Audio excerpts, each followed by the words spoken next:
Oke, Assalamualaikum warahmatullahi wabarakatuh.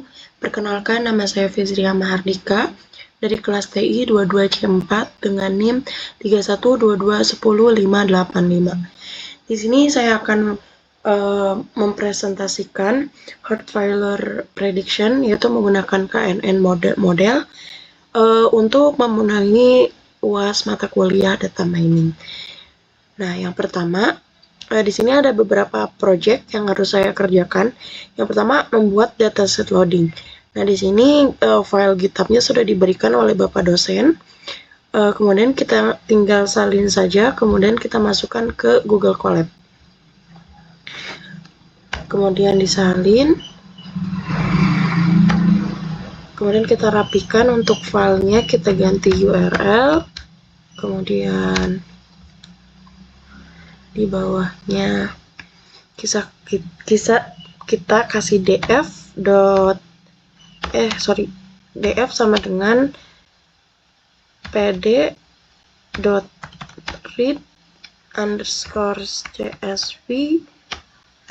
url. Kemudian df lagi .read .head. Nah, kemudian kita jalankan. Nah, di sini sudah ada dataset loadingnya. Kemudian kita lanjut saja ke nomor 2, yaitu jelaskan setiap kolom, apa maksud dari kolom tersebut. Nah, kita jelaskan yang tadi sudah muncul, yaitu di sini yang pertama ada age. Age itu berarti umur pasien, yaitu ada yang 63, ada yang 37, ada yang 41, ada yang 56, kemudian ada yang 57. Kemudian selanjutnya ada seks. Seks itu jenis kelamin. Kalau untuk 0 ini itu perempuan, yang 1 ini laki-laki. Kemudian selanjutnya ada CP. CP ini berarti chest pain type, yaitu tipe nyeri dada.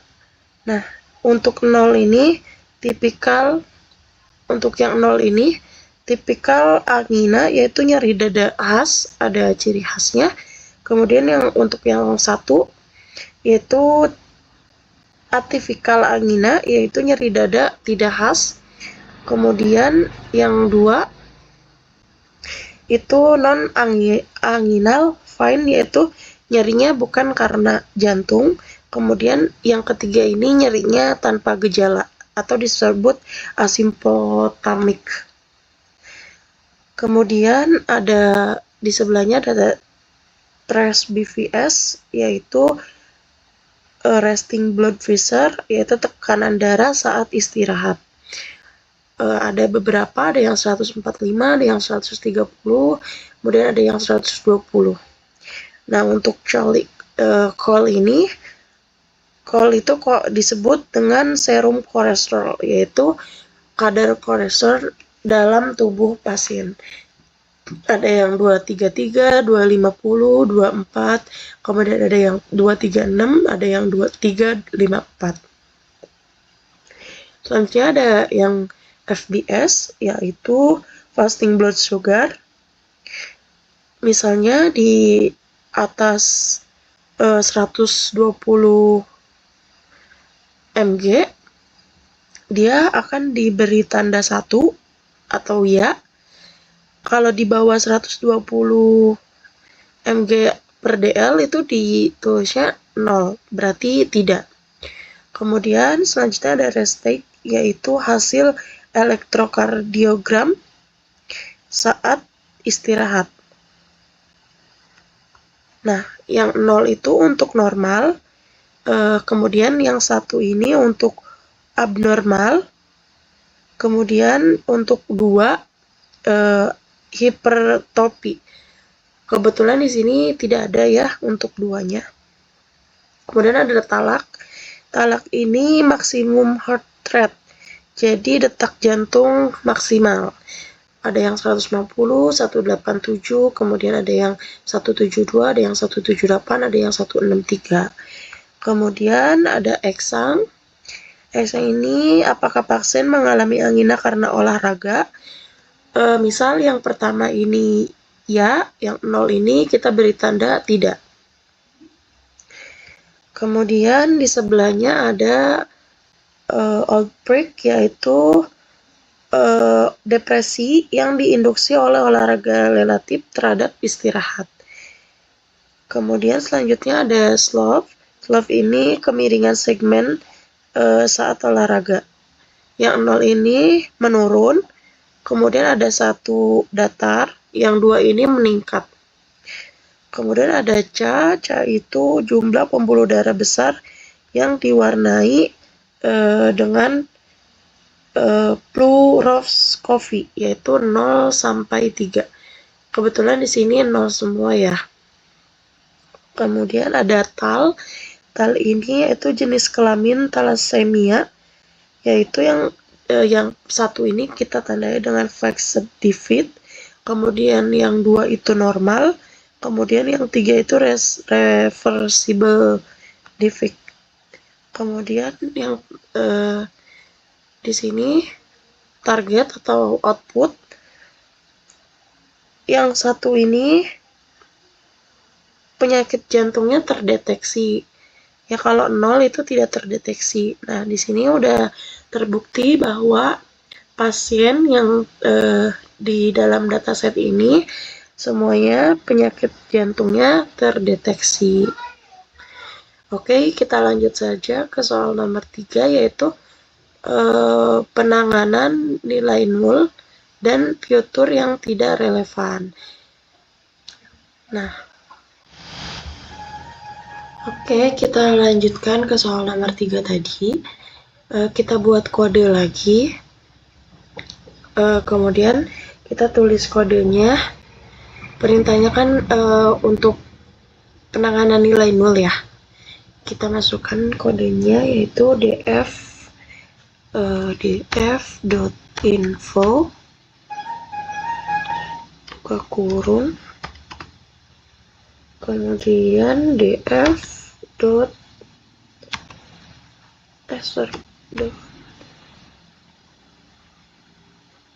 is null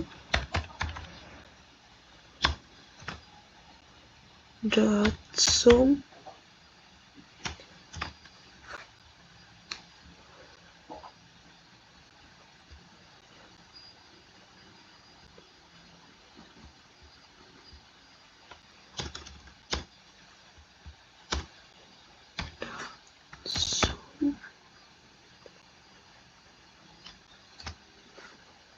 Oke, kita jalankan.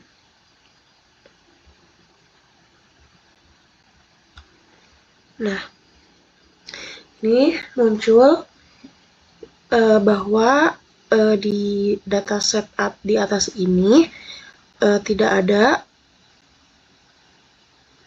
non-nulnya, jadi semuanya 0.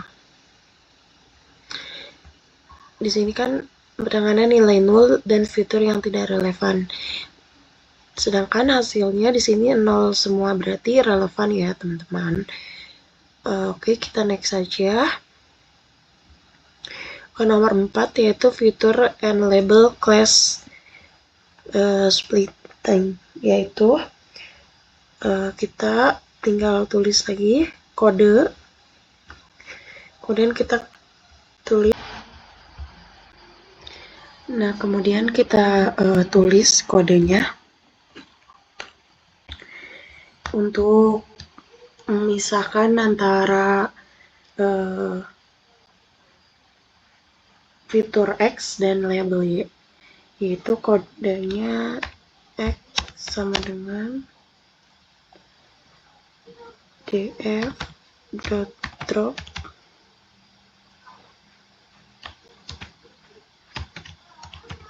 output,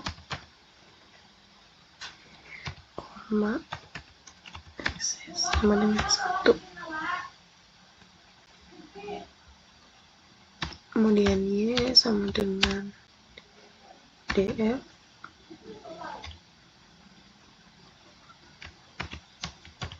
output, kemudian kita run.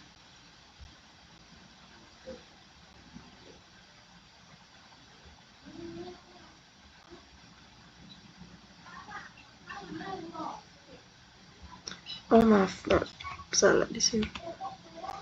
Sorry. Oke, kita run.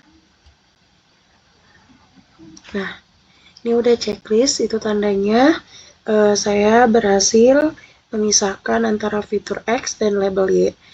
Dimana labelnya adalah kolom output yang menunjukkan apakah pasien tersebut mengalami gagal jantung atau tidak. Nah, atau kita upamain X ini berarti kolom kecuali output, kemudian yang Y berisikan kolom output sebagai target yang akan diprediksi. Jadi kita sudah memisahkan antara fitur X dan label Y. Kemudian kita lanjut saja ke soal nomor 5, yaitu tentang train test data splitting. Kita masuk lagi ke Google Colab-nya, kemudian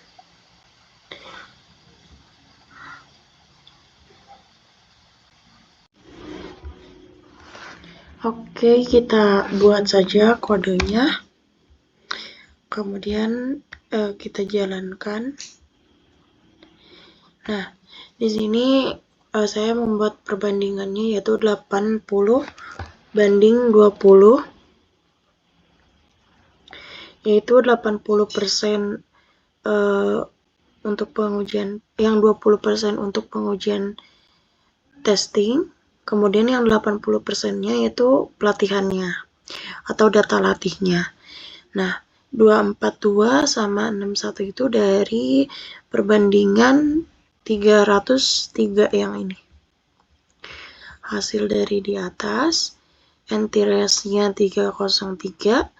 Kemudian di sini saya menggunakan perbandingan dari 80 berbanding 20.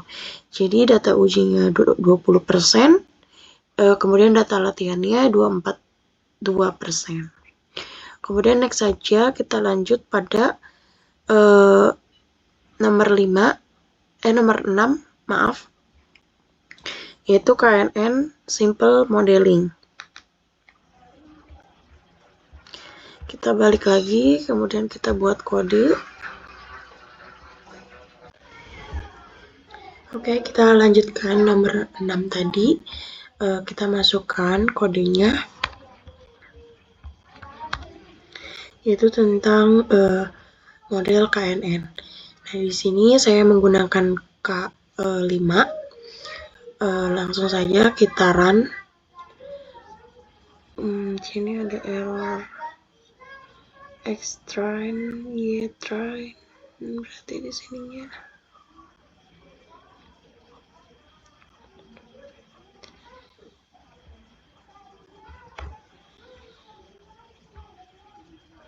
Nah, di sini sudah tidak ada error lagi, yaitu di sini saya sudah bisa menjalankan dan model berhasil dilatih tanpa error. Kemudian siap untuk dievaluasi untuk data uji. Kemudian kita next saja. Di sini ada lanjut ke nomor 7, yaitu evaluation model. Kita ke Google Colab lagi, kemudian ke kode.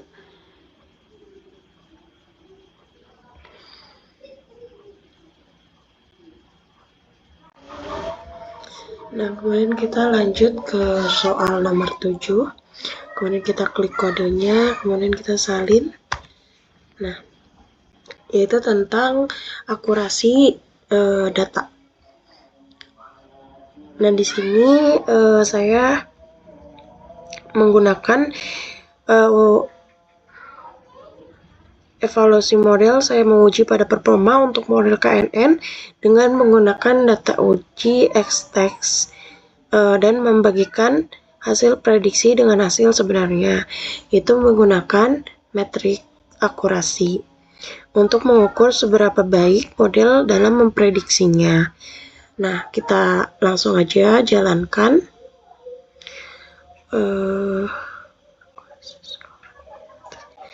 Oke, kita jalankan kembali. Nah, sini sudah muncul akurasi datanya dari seluruh prediksi dari skor 0,69 kita bulatkan. Berarti ini akurasi datanya benar. Walaupun ini belum cukup tinggi, tapi performa ini cukup baik untuk latihan model KNN ini. Kemudian kita lanjutkan nomor 8, yaitu Improve with Cross Validation Score. Kita balik lagi ke Colab, kemudian kode. Nah, kita untuk kode yang nomor 8, langsung aja untuk agar akurat data ujinya, kita menggunakan model selection yang cross, yaitu validation scores. Sini kita akan menghitung rata-rata dari model validation scores ini. Kita jalankan. Kita menggunakan volt 5. Nah, di sini muncul untuk validation scores volt 5-nya ada beberapa angka. Ada mulai dari bervariasi dari 0,61 sekian, kemudian 0,67, 0,625, 0,56, 0,77 sekian. Nah, di sini ada hasil rata-rata dari keseluruhan volt 5 ini, yaitu menampilkan rata-rata validation scores-nya yaitu 0,648 sekian. Nah, agar lebih akurat lagi, kita lanjutkan ke nomor 9, yaitu menggunakan model Improve with Standard Scalar. Kita balik lagi ke Colab, kemudian masukkan kodenya.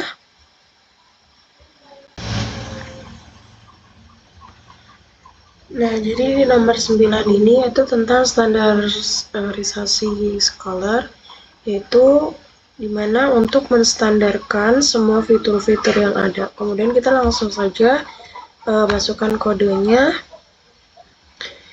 kemudian kita jalankan. Nah, di sini ada dua ini ya, penggunaan waveline width scaling sama penggunaan trend waveline.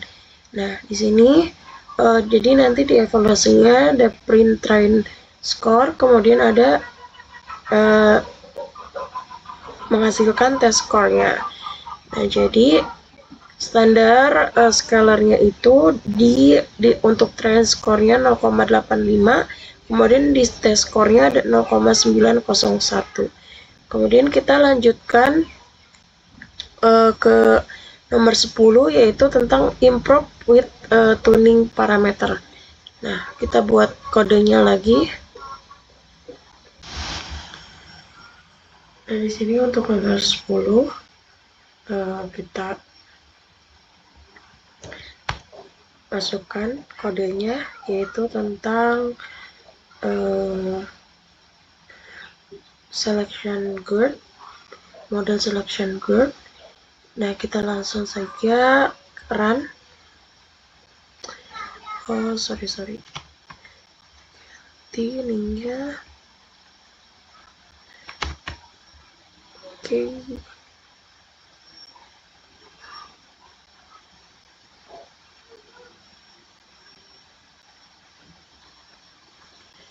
Nah, di sini udah muncul base parameternya, yaitu menggunakan KNN metric, kemudian ada Manhattan, kemudian ada KNN Neighbor, kemudian ada KNN White dan Uniform. Nah, di sini ada base score validation score-nya yaitu 0,4-nya, kemudian ada test score with base modelnya yaitu di 0,836. Nah, sekian presentasi dari saya. Terima kasih yang sudah menonton. Mohon maaf bila ada kesalahan dalam pengucapan. Kurang lebihnya mohon maaf. Wassalamualaikum warahmatullahi wabarakatuh.